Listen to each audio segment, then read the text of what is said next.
This is the Cummins N14, a diesel engine so tough, so reliable, it practically growls, "I dare you to kill me."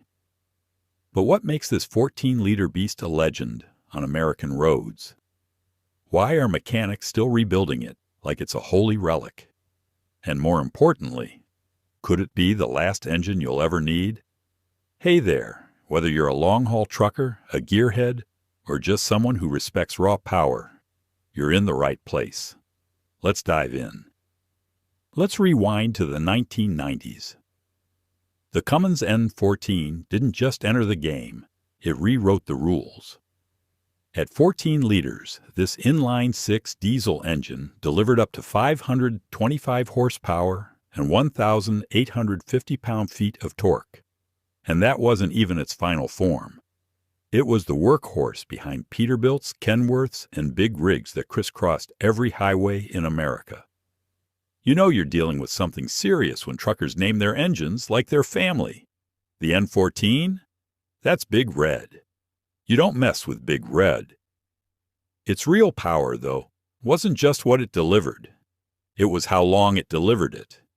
These engines were clocking 1 million miles without breaking a sweat.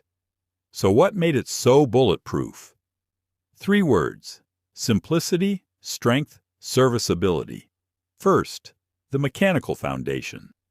The N14 was based on the legendary Cummins 855 Big Cam, but upgraded with electronic fuel control, giving it both brute force and precision.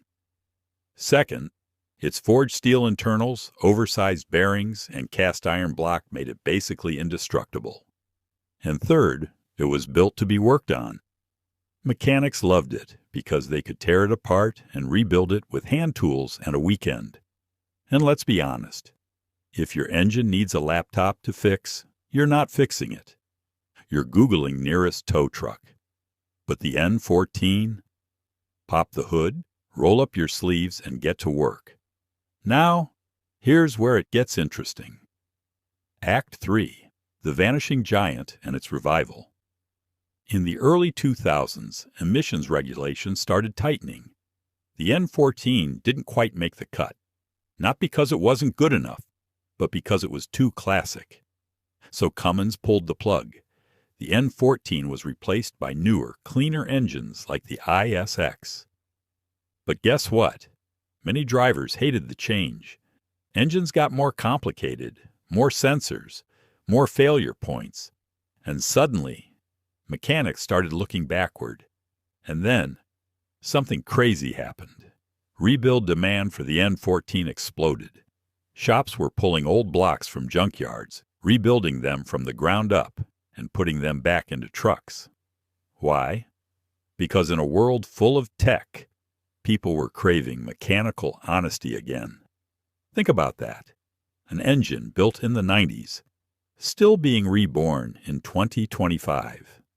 Some fleets are now swapping newer engines back out for rebuilt N14s. Why? Less downtime, lower costs, and most importantly, they trust it. So here's the big question. Could this 30-year-old engine outlive modern tech?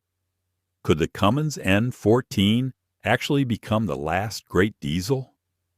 Stick around because in our next video, we reveal the hidden market of N14 rebuilders and how some are turning these blocks into absolute monsters. Hit subscribe because you don't want to miss what's coming next. I'm your voice in the engine bay. See you in the next build.